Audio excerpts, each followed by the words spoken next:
ভারপ্রাপ্ত সাধারণ সম্পাদক শ্রী মনীন্দ্র কুমার নাথ মহোদয়ের নিকট থেকে এই বাংলার নিপীড়ন নির্যাতন শুধু কি হিন্দুদের জন্য আমরা প্রশ্ন রাখতে চাই। হচ্ছে তারা আর দিনের পর দিন তাদের অবস্থান থেকে থাকতে হচ্ছে। আপনারা তাদের সাহায্যতা করছে 19% লোক সরকার সংখ্যালঘু ছিল, তার মধ্যে অধিকাংশই সনাতনী, আর তাদের পার্শ্বদের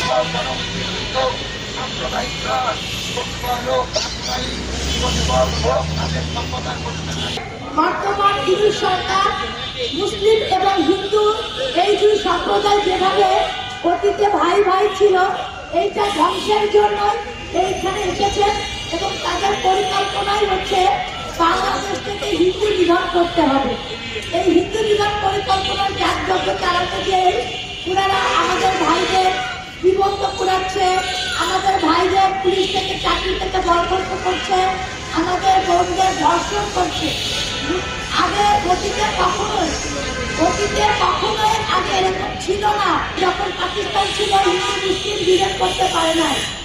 আমাদের উপর যারা অত্যাচার নির্যাতন করছে, যারা বিশ্বের কাছে মানবতাবাদী, মানবতা নিয়ে যারা বিভিন্ন সংগঠন করেন, তাদের কাছে আকুল প্রার্থনা করছি, আপনারা আসুন, দেখে যান আমার বাংলাদেশের হিন্দুরা কত কষ্টে আছে। যে হিন্দুরা একসময় হিন্দু মুসলিম ভাই ভাই ছিল, এই 5 তারিখ থেকে এখন সেই হিন্দু মুসলিম সম্পৃক্ত পরিণত হয়েছে। আমরা চাই সারা বাংলাদেশ জেগে উঠুক, সারা বাংলাদেশের মানুষ জেগে উঠুক, সাম্প্রদায়িকতা বিরক্তি পাক, সত্যিকারের ধর্ম পৃথিবীতে প্রতিষ্ঠিত হতে হোক, মানবতা প্রতিষ্ঠিত হোক।